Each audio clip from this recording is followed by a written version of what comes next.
What's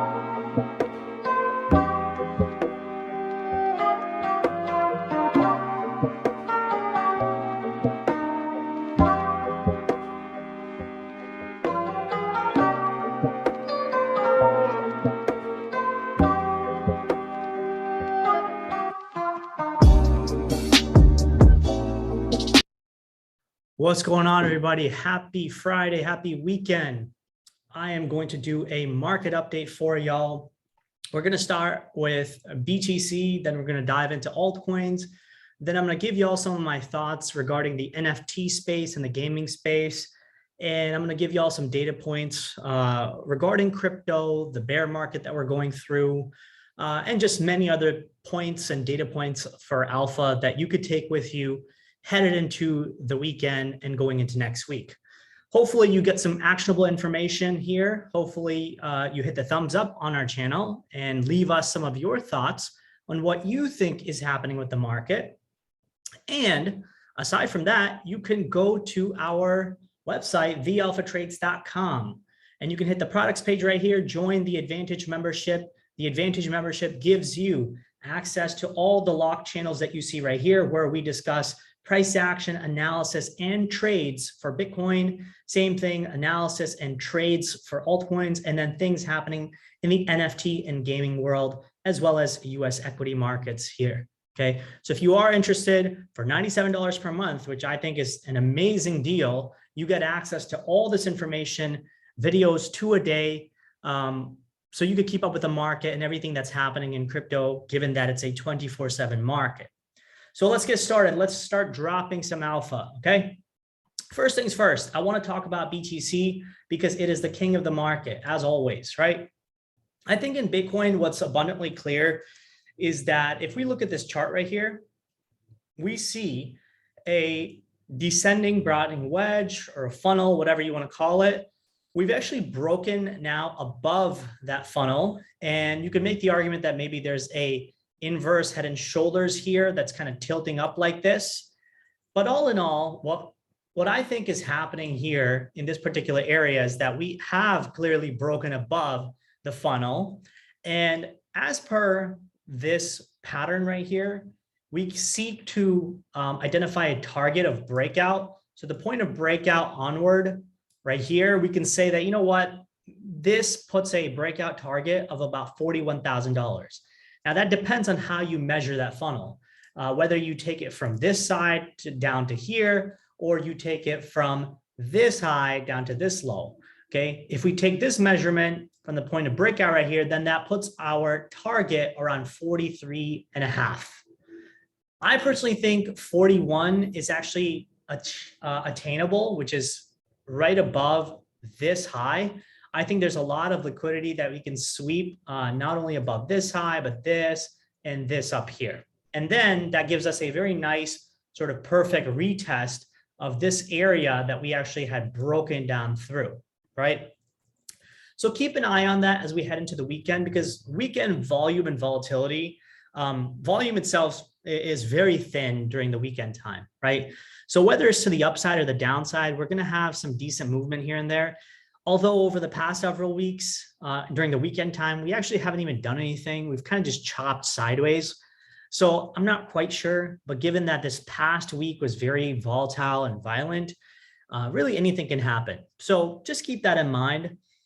I think positioning wise, I think longs are probably better in this particular situation, like near term on BTC, especially because if you look at the invalidation, we are simply above the February monthly and weekly open, right? So if you're staying above that, your stop is just maybe a 1.5%, 2% below. And your target profit is somewhere around this high right here, which is around 41,000, the measured move, okay? And you can go along with those parameters. If you want to go short, I think that's also pretty simple, right? You can go short here, stop above just this wick high right here, and your target profit, once again, should be around this SR level, which is 36,650 right down here. The next target profit is this low around 34,300. And then the final target profit should be around 33,000. Now, I am of the opinion headed into the weekend that you want to be flat or at best, maybe short, but I don't know if you want to be aggressively long. Okay, because I don't really know if you want to be hanging on to risk assets headed into the weekend, given the kind of uncertain environment that we're facing right now. And that not only goes for BTC, but if you look at other altcoins, right? Here's a perfect example of, let's just say Solana, okay? There's this channel that I've been watching on Solana for the last several weeks, this yellow channel, and then of course this red channel. You can kind of see Solana has been traversing through this yellow channel, unable to break above this yellow channel. Now you can make the argument that, hey, it's trying to break out. It's now created this W bottom, but again, is not broken through the high, the top side of the yellow channel resistance. If you want to go long in Solana, at best you can say, you know what, let me see if price can break above this level and hold outside this yellow channel. Then you can go long right here, stop below these wicks. And then your first target profit is right at this high, which is 105. And then at this next high, which is around 120. Okay, I think that's a fair trade if you want to go about it that way. Now, if you look on the daily basis, however, right, Solana has actually not bounced off the ground that much, given the fact that we took some decent bottom side liquidity from this low. You could make the argument that, hey, this is a W bottom. This looks like a, real bottom that from here, we're going to start a new trend, right? But I think talking about trends is probably a much farther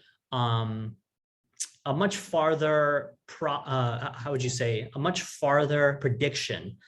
And the reason I say that is because the market itself has given you some pretty strong bounces over the last several weeks, whether it's in Solana, whether it's in any of these altcoins, right? One Harmony, if y'all remember, One Harmony basically was hitting close to all-time highs as Solana and other assets were selling off. But then, even One Harmony and Atom and FTM, they went close to the highs, but then they sold off aggressively.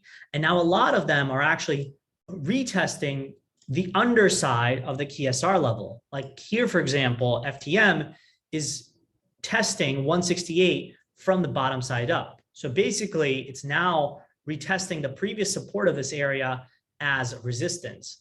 On top of that, if you look at FTM, this huge sort of trend line that was kind of supporting us, we've broken through that as well. Same thing with Atom, right? You can look at the bottom side support across Atom right here. I believe we're now retesting that as resistance once again. You can pick really many other altcoins. Same thing with Matic as well right here, right? Near protocol, basically, really just hanging on by a thread right near support. So even the strongest assets like Matic and FTM and Atom, right, near protocol, all these assets, they're still looking relatively weak. The only one I would say is looking quite strong is Luna. And I know Luna has a lot going for it. I understand that. We actually were very fortunate in the 5K account challenge. For those of you who are part of our Advantage membership, we were able to close out these short positions, ADA and AVAX, right at these mark prices. So around 82 cents and $72. So you can see AVAX is currently trading at 77, right? ADA is trading at 87. So I'm glad we were able to get out of those positions yesterday when we started to recognize two things. Number one, the market itself looked like it was unable to break this low. So right around here, when BTC started to push back up, this is where we decided to start closing out our shorts and actually start to open our long position in the market. And here's the long that we opened, the Luna long, okay? We got in at 57. Price is currently trading at 69, as you can see. Now, unfortunately, I cut that Luna long too early, but I let our Advantage members know that a big target for Luna is probably $66. So from 57 to 66, that was like a nice, at least 8 or 10% gain, right? So I'm glad some people got to get in that trade and make some money. Unfortunately, I was a little bit panicky with longs just because I didn't trust the market. And that's okay, because so far my bias has been to look for shorts. And we've succeeded at making money out of the short side of the market quite frequently over the last 3 to 4 weeks. So as we head into the weekend, my positioning is mostly flat. If the market starts to rip up, right? Let's just say Luna hits 75, maybe AVAX hits like 80, 82, maybe even 85. I might start considering shorting those assets, okay? Because I don't believe that the market, if it goes up that aggressively into the weekend, I don't believe that that's going to be the case headed into next week. I think next week, we're probably going to have more uncertainty in the market. I don't think personally we're done with the overall bleeding that we've seen so far. We might chop around and have a big volatile, choppy movement over the next few weeks, whether it's in Google, whether it's in AMD, whether it's in like the top tier stocks in the market, right? Or if you want to look at indices and their futures, right? I think anywhere across the board where you look, I don't think it's going to be an easy way just bottoming here and just ripping higher. I think that is probably the least likely situation, I think. I think a higher likelihood is that we're going to just have a big chop fest over the next few days. And I think that's going to translate into BTC as well as other altcoins. All right. But I will say right now, I am not interested in shorting today. I'm not even interested in shorting this weekend if the prices just kind of chop around.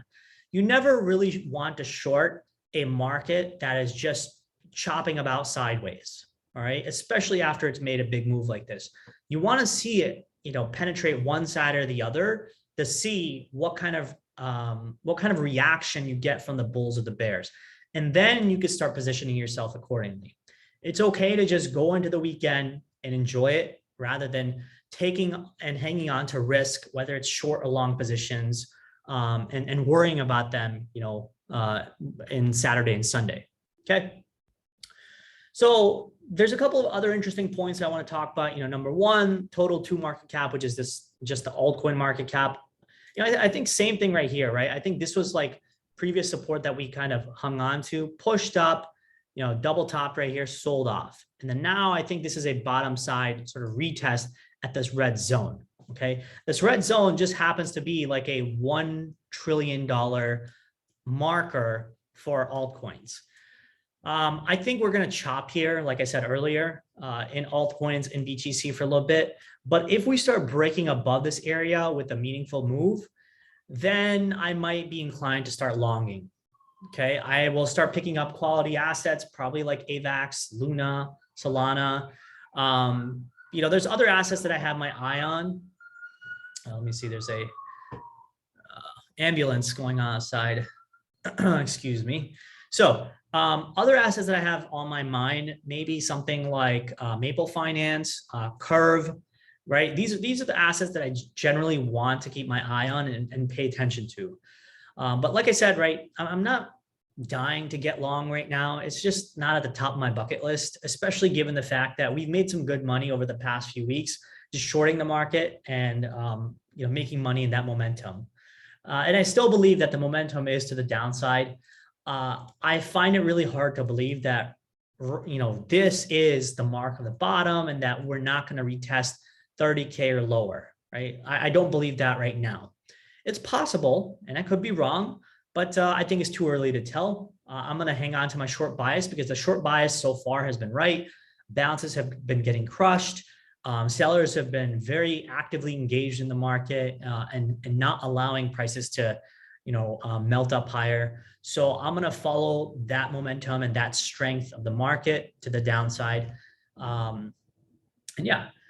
Other things I am paying attention to in this bear market is I'm watching StarkNet very closely, right? I'm doing a lot of research on StarkNet and the upcoming themes and narratives that are going to come up later this year or maybe even next year of what we could be invested in the market. So one thing that I'm definitely paying attention to is the ZK rollups, the idea that there might be a DeFi 3.0. I talked about this Substack article from Knower of Trades. He's on Twitter. Make sure you give him a follow. But point is that I think there's going to be a lot of reshaping that happens in crypto because I think the market has tilted itself in a way where almost everyone is, in the buy the dip mentality. I still don't think people have felt enough pain across the board. You can kind of see right here, right? Larry Cermak talked about most top 100 coins are actually down more than 75% from all-time highs. But the problem here is that most of these altcoins are actually garbage. Like they actually deserve to be down 90 to 95 to 98%. So being down 75% from the all-time highs is not really that impressive. And it's not, to me, the capitulation of a bear market.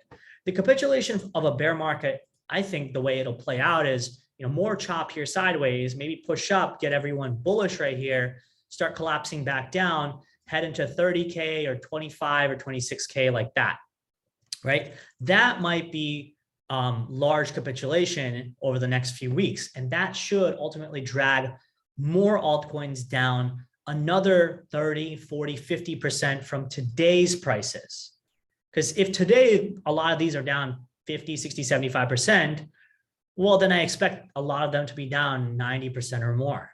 Because I think a lot of them actually deserve to be at that place. I don't think crypto can move up and start a new bull market unless a lot of these altcoins start getting crushed and you start seeing widespread capitulation, and that money can then roll over into good assets, right? When you start seeing dispersion of a certain group of assets within crypto holding up better or not going down as much as the rest of other crypto assets, I think at that point you will have achieved a potential, real bottom in the market. And I just don't think that we are there yet.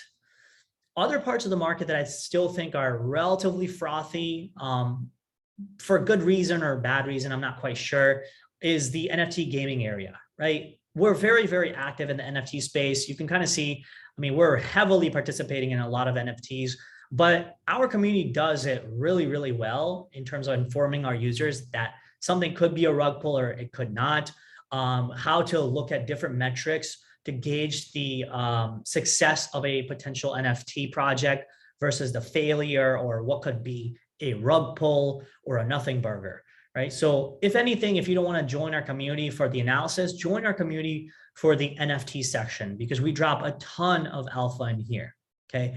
So within the NFT section, say the gaming space, one of my larger concerns is that there are still a lot of people trapped in these illiquid JPEGs, in this illiquid space of NFTs. And I think at some point, those people will start to maybe puke out their position, but maybe they may not even be able to, because the NFT market is so illiquid, you're not even going to be able to sell some garbage NFTs because there won't be a buyer. I think that might be another point of, larger capitulation that may happen. Add to that the fact that, if y'all remember, I had done a video on Cosmic Universe not too long ago, middle of January, and I spoke about, some of these projects, whether it's Cosmic Universe or Krabata or Star Atlas, Genopets. If you've been following our channel for a while, I've talked about any one of these or all of them or more projects over the last several months. But the concern has been that a lot of these projects just seem like either they're not really that fun, or they just seem very, very expensive to play something that's not even that unique or that interesting. And, they borderline come to the idea that the barrier for entry to just play the games is like, $50, $100, $200, or to buy some of your NFTs is like, a couple of $1,000s, whether it's Krabata, whether it's Treasure DAO, whether it's Star Atlas, Genopets, DeFi Kingdoms, right? What I've recognized in the market is the gaming space has caught on to the idea that they can develop a really shitty game or not develop a game at all, and people still might buy into their NFTs, buy into the local currency, the coin of that project. For example, DeFi Kingdoms has the Jewel token, right? If you look at the Jewel token here, I think it's down at least 60 to 70% from the highs. Let me see right here. Okay, so Jewel topped around beginning of January around $22 or so, and now it's currently trading at close to $5, right? That's a good 60, 70% drop in price. The Magic token also very similar. The Magic token is part of the the Treasure DAO space, again, sort of an MMORPG game. I think a lot of these games have very much underdelivered and overpromised their users quite a bit. But you can see Magic token topped at $6, currently trading close to $4, right? So it's down at least close to like 30–40% in price. At one point, it was down close to $3, okay? But fact of the matter is, if you look across the board, right, Kavada, Star Atlas, whether it's on the AVAX or Solana or Arbitrum network or One Harmony network, right, it doesn't matter. A lot of these assets have just overpromised, and they have not created games that are interesting or captivating for users to stay on board when the prices still stay elevated to play. And this is also part of the capitulation that I will be looking for, is when you start to see an exodus of people not able to play the game or volumes and activity dropping from the users, that might be another indicator that, you know, these games like Cosmic Universe and Treasure DAO, that might be the quote unquote real bottom of the market. Okay, because there's so many parts of crypto that are still having decent volumes and decent attention spans from people, but I don't think that people will hang on to these projects if prices are not going up, if the value of the assets that they hold within the game are not going up. I think most people in crypto have a very short-term time span or a memory. And I think that might be sort of the next step that we want to pay attention to in the market of what could be a larger capitulation in the gaming space. Okay. Same thing, you know, if you talk about like Mana, you know, this was the huge sort of Metaverse, you know, gaming NFT surge that happened, more so Metaverse related, right? Whether it's Mana or Sand, a lot of these assets are like multi-billion-dollar companies or projects, and I really don't think that they're delivering anywhere close to the kind of activity that their valuations are proposing. You know, Axie Infinity, same thing, right? So I'm expecting a lot of these projects to sort of, you know, come down in price much further. And, you know, at that point, I will then start reevaluating what could be assets that I want to pick up for the next few months or the next 1 to 2 years. It could be certain gaming projects. It could be, you know, other DeFi projects that I mentioned, like Luna or Solana or Maple Finance or Curve Finance. Okay. Let me see here. By the way, once again, you know, please do hit the thumbs up if you found our information useful. If you like our alpha, like our analysis, I really appreciate you guys leaving a comment for us, or you could follow me on Twitter if you would like to. Let me see here. So other points of data that I want to mention. Let me see. I had retweeted some stuff from, where was it? I forgot exactly where it was. Okay, I guess I forgot. Other points of data I want to talk about, you know, liquidation data, right? So one of the points is that liquidations are not high because leverage overall is not that high in the system. I would disagree with that, because if you actually go here to Coinalyze and you go to global charts, right? You can go here. This is total open interest, okay? Meaning the overall sort of futures open interest contracts in the market. You can kind of see that open interest is still hovering around $27 billion. Right? The high was around 54 billion around November. I think the open interest might climb a little bit more, closer to 32 billion. But then at some point, I expect that open interest to come down into mid to high teens, like, I don't know, 15 billion, like 18 billion, something like that. And that might be the larger sort of capitulation in the futures contracts. Okay. So, you know, that's one sort of signal I'm also looking for a potential bottom in the market. And then there's just one more thing I want to mention. I think our friend Elizabeth posted it. This is from a Twitter account, Sisyphus, really smart guy. You know, he posted about volumes in institutions and retail being extremely high in Q4 2021. Now, you may think that, oh, that's great. I mean, you know, volumes are going up for Coinbase and a lot of other exchanges. What could be bad about that? Well, what could be bad about that is that the volumes being elevated in the high of Q4 2021 directly correlate with the top that was put in Q4 2021. That means that there was a lot of institutional players who were able to more than likely distribute and sell their asset right near the highs, and retail more than likely, as always, was caught holding the bag, whether it's in Bitcoin, whether it's in these other altcoins. That is a highly likely situation that retail is still hanging on to a lot of hope that these markets, wherever they are, whether it's Bitcoin at 38,000, whether it's Axie Infinity at 49, Solana at 89, I think retail is still hanging on to the hope that, hey, we might be starting a new bull market from here. And, Solana is going to take me another 5x, 10x, 50x, or Polkadot might go from $16 to 70 to 100, So I actually believe that that is one of the reasons, again, the fact that we have such high volumes traded in Q4 might be a direct implication that institutions were maybe able to distribute very, very efficiently right near the highs. And as always, retail was probably caught holding the bag for the last 2.5, 3 months. And I think the real capitulation will likely happen in such a way where BTC or altcoins push up and then they start ranging like this, and then they start breaking down over the next 1, 2, 3 months. Because the boredom itself, the uncertainty, and the fact that we're grinding back, from high back down, that might be the real nail in the coffin for the capitulation that might ultimately come in the market. So that's one thing that I'm looking at for the real bottom signal in the market is just widespread panic.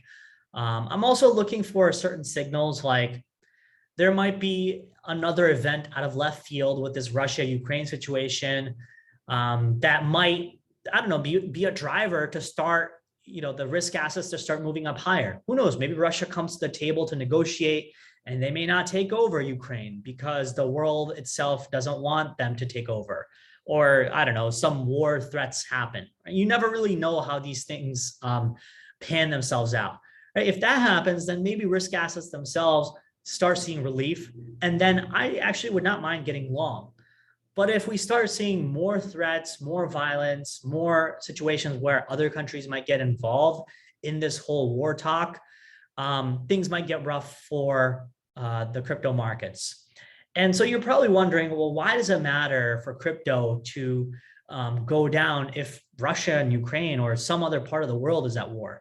Well, it's partly because Russia is a larger superpower, and by design, the way it is taking over Ukraine, it is going to undoubtedly, unwillingly draw in parts of Europe and probably even America, because the real threat is, supply chain disruption, disruption of natural resources like oil and gas, and then disruption of metals and precious metals and resources like palladium and things used in the semiconductor industry that Russia largely supplies.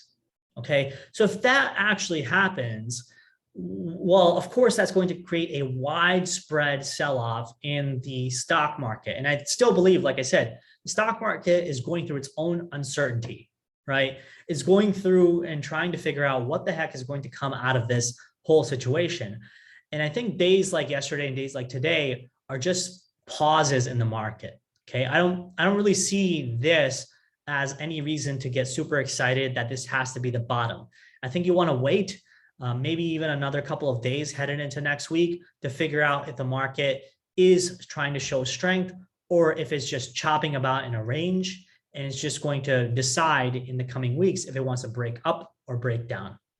So stay nimble, stay flexible in this market. You don't want to marry a bias right now because you want to stay open to both sides, right? The long side and the short side. See how these things pan out in the macro sphere. And then also try to figure out, what kind of edge could there be in the market, right? Is BTC the asset that you want to get long in? Maybe you want to be focusing on Luna. Maybe it might be starting its own new bull market, right? You never necessarily know how these things are going to play themselves out, okay? So that's really all I got for y'all. Talked a lot about different data points that I'm looking for potential bottoming signals. the gaming side of the space, which is, Cosmic Universe. I did a whole video on Cosmic Universe if you want to check it out on our YouTube channel. I also did a video on the Gods NFT community, which I think y'all should check out. I think this is probably going to be one of the top tier NFT projects that comes out of the Solana ecosystem. I might be biased because I own some, but honestly, I've been talking about them when they were really cheap, and I'm talking about them today when they are 10 times the price that they were several months ago, right? So I'm not really shilling at the highs because I shilled basically at the lows, So make sure y'all check it out, do some due diligence, do your own research in the Gods community. Make sure you're flexible in your bias, in your positioning in the market, headed into the weekend. And that's about it. Please do hit the thumbs up. I would really appreciate it. Make sure you leave me your thoughts on the market. Come join our Advantage community. I promise you will not regret it. We drop a ton of alpha, ton of information like I'm doing right now, except on a daily basis.